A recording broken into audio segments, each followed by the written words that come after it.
Hi everyone, my name is Brenda and I've started this YouTube channel to show you guys the journey that I'm going through with my tummy tuck and liposuction, and then hopefully the rest of my fitness journey because I am planning to lose more weight and I am planning to get to the body goal that I am looking for, which besides the fact that everybody wants, you know, the small waist and the big butt and the BBLs and blah blah blah, I have always admired women that look like Marilyn Monroe. I've always admired the women from the 1950s that just had that small waist and that beautiful hourglass figure. So I'm not doing it for the fashion, I'm not doing it for the trend, I'm doing it because this is really what I have always wanted to look like and what I think is beautiful and feminine and sexy. So with all that said,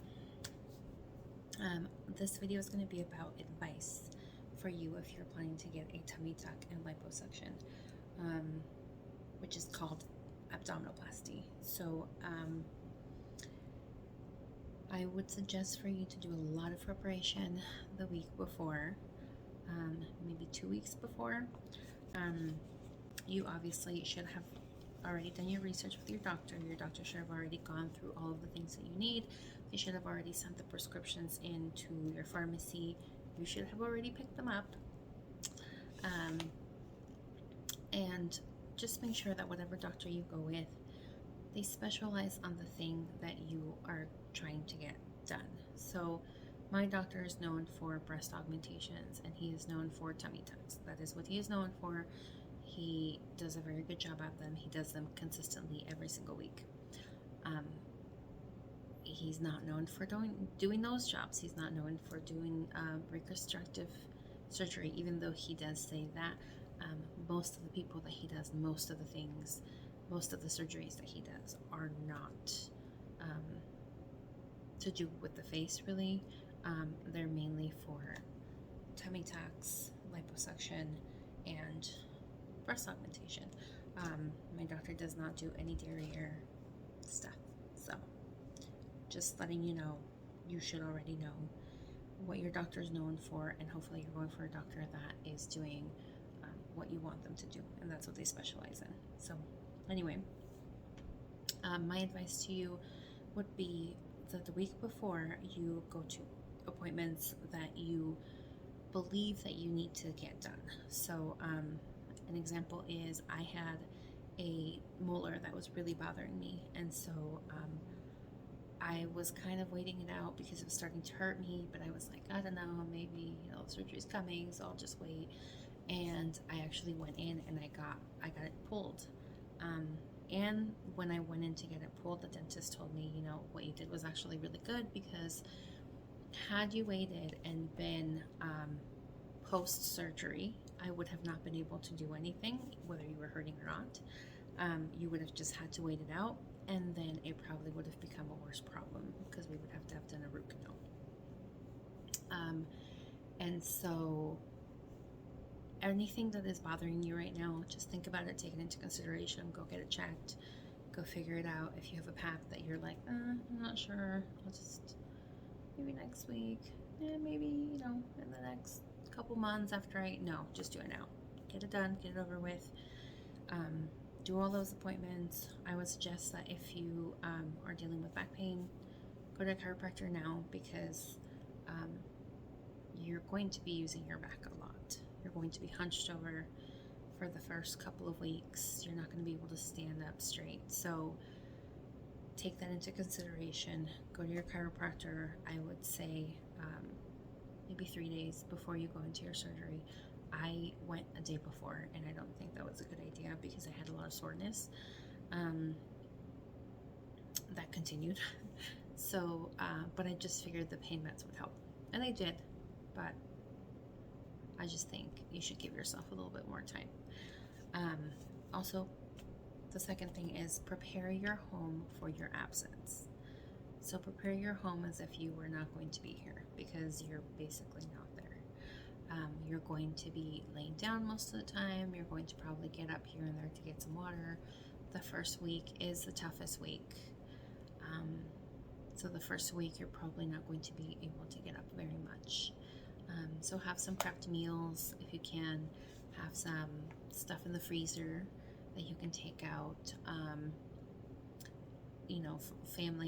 Family meals that you can purchase that are freezer friendly and that you're able to take out and just kind of cook all in one, or like a crock pot dump kind of thing, because you're not going to be able to be standing up for long periods of time. You're going to get really tired, really exhausted. So that's my advice to you. Get your laundry done a week before and make sure you put everything away, everything's hung, everything is ironed, whatever you need to do, it's done. Make sure that you clean your home and you organize it, because it's just going to drive you crazy when you're recovering. The fact that you can't pick things up, the fact that there's too many toys everywhere from your kids, or maybe there's just too much dirty clothes around, it's going to drive you nuts. So make your life easier. Clean your whole home, organize everything that you possibly can, because it's just going to be a lot easier. I would also say make sure that you organize things according to where you're going to be. So if you are going to be mainly in your room, or maybe mainly in the living room, I would say put a little corner to have your meds in a safe area. Make enough space to make sure that your medicine's going to be there, to make sure that you can have a water bottle, whatever snacks are going to be around, so you don't have to get up constantly and be getting all those things. It is good to get up, but it's not always convenient. Sometimes you're going to be really tired and you just don't want to get up, or maybe you won't have that much help and you just need to have things where they need to go. Make sure that you have gauze in the bathroom, just in case. A lot of times when you're in the bathroom is when you're actually going to be able to clean out the area where you have your drain. So make sure you have neosporen, make sure you have gauze, make sure you have extra supplies there so that you can take care of everything instead of having to go in and out, because I forgot that. So have some comfy clothes to wear, and I'm talking like 5 changes of clothes that will be comfy. Something that is loose enough to where you can slip it in and slip it out easily. If, let's say, your size right now is a medium, get an extra large, because you will be swollen. If they do liposuction, you're going to be swollen around your hip area. It's going to swell up tons. So your legs, your hips, your thighs are going to be swollen, and it's going to be hard for you to get in and out of a lot of clothing. And so you want to make sure that whatever you are wearing is going to have a lot of elasticity. It's going to be really easy to wiggle in and wiggle out, like especially if it has like stuff like this, like these shorts were the best shorts that I could have gotten, $5 at Walmart. If you have something like this that will just tie up and loosen up, that is the best, because it's going to be hard for you to get things up and onto you. Also, purchase underwear, just easy underwear that is a size or 2 larger than what you usually use. Just like regular Walmart cotton briefs, or cotton underwear that you can wear, because you're going to use it for a short amount of time. Sometimes your drain is going to leak. It's going to get kind of dirty. The first couple of days you might not even change your underwear. You might not even wear it. It just depends. But when you're starting to be a little more mobile, you want to be able to have something that is not going to be digging into you, because it's really uncomfortable. And you're already uncomfortable as it is. Just make it easier. I would say if you can get a fold-out chair, or I know they have like surgery chairs, if you have a neighbor that has one or a family member that has one, that you can bring into the shower, because you will get so tired trying to stand up in the shower. You're hunched over in this position, and even just being here for like 2 minutes while you're standing up is just so hard on your back. So have a chair that you can sit in, have a family member help you wash your hair, have a family member that you trust help you wash other parts of your body that you cannot touch at the moment. And I will be honest with you, you cannot wipe your butt the first week. You can't wipe your butt. Your hand does not reach that far back. You cannot sit up. You can't do it. So have somebody there I can do it for you. You will need it. Make sure that your towels are clean. You don't want anything yucky on your towels. You don't want to put anything on your body that you don't know if it has bacteria or not, or who touched it, or who used it the last time. Make sure you have clean towels that you can use to dry yourself with. Have a lot of pillows around. Buy a recliner if you can. Buy a recliner that you can use, because that will be the most comfortable place that you can be. If you have an electric recliner, that is the best. You press a button, it helps you get up. You press a button, you can get back and relax. You're going to be in this position for a long time. It's going to be over a week. I mean, I'm going on now almost 2 weeks. It'll be 2 weeks on Thursday, so 3 more days. I'm still walking hunched. I still haven't stood up completely. So, and you're going to be sleeping in that position for about a week to 2 weeks. So if it's in your budget, purchase a nice electric recliner that you will be comfortable in. Maybe borrow one from somebody, a family member that might not be using it, or you can return it after the 6 weeks or so. And if you don't have that, just make sure you have a lot of pillows around. Keep a lot of pillows, because even when you're sitting, it's hard sometimes to scoot all the way back. Some people don't have that much strength in their arms, and their arms are not that long. I am thankful that I have very, very long arms, and I can pull myself up, and I can push myself forward and pull myself forward. Some people don't, though. So you want to make sure that you have pillows to put behind you, maybe under you, so that you're not sitting all the way down into a small couch and then trying to get yourself back up.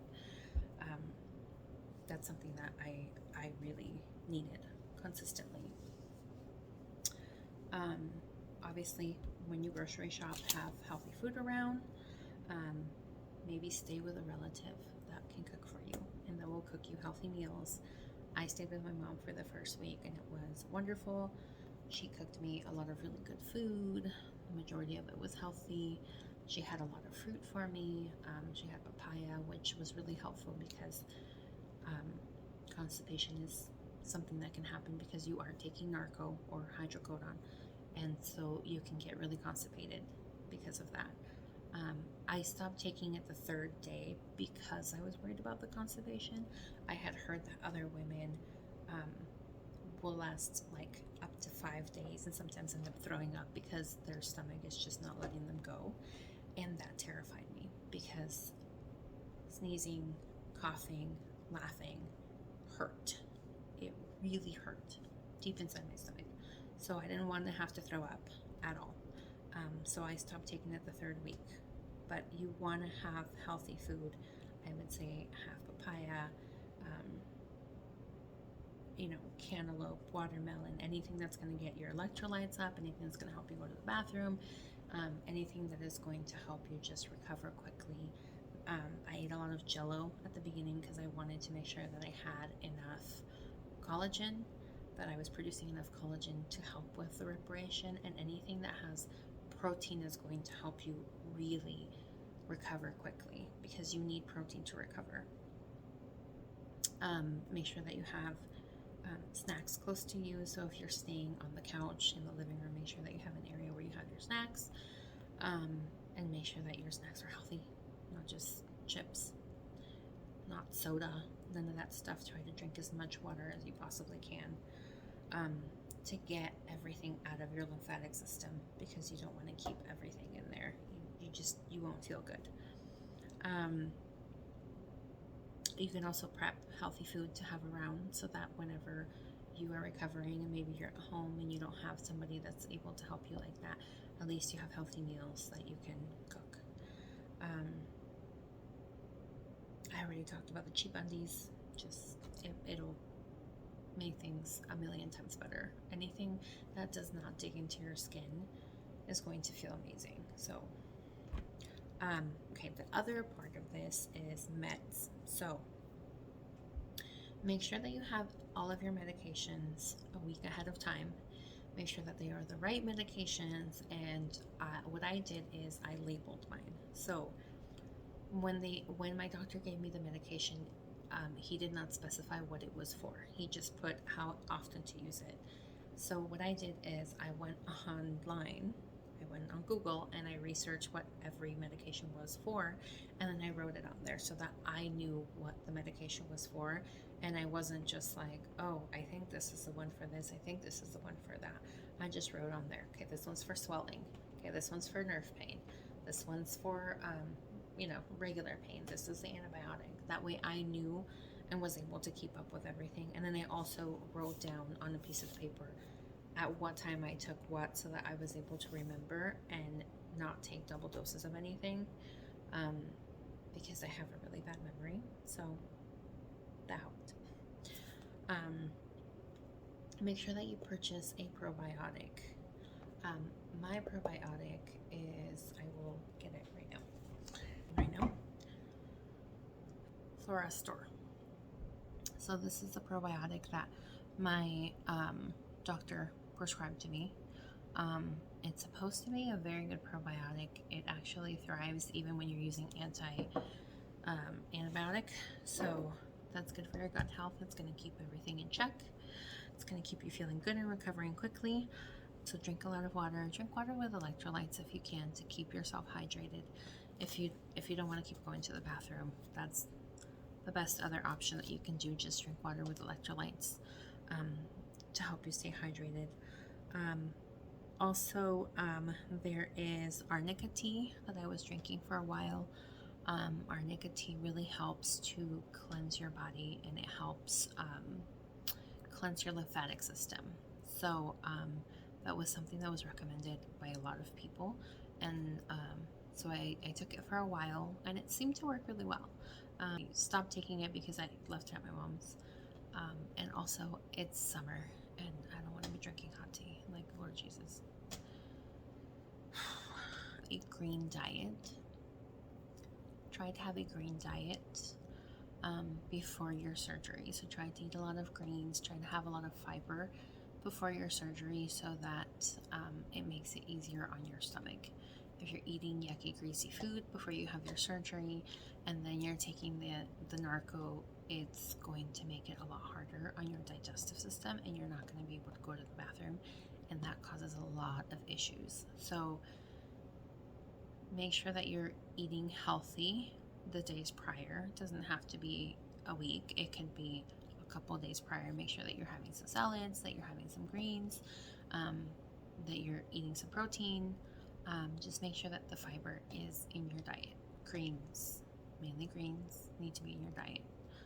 Green smoothies work well too. Let's see, use your stool softener ahead of time. So if you can start using your stool softener a day or two before you go into the surgery, and then continue to use it once you've been out of surgery, then that is going to work out great for you, because then you'll be able to feel more alleviated with your stomach. Everything feels tight as it is when you're first starting, and then getting constipated just makes everything feel so much worse. And even though you might want to eat, you're almost scared to, just because of the constipation. So I would say start with the stool softener ahead of time, and then continue with the stool softener until you are done with the narco. And that leads me to my other piece of advice, which is try to stop the narco as early as you possibly can, and switch to either extra strength Tylenol or something similar to it.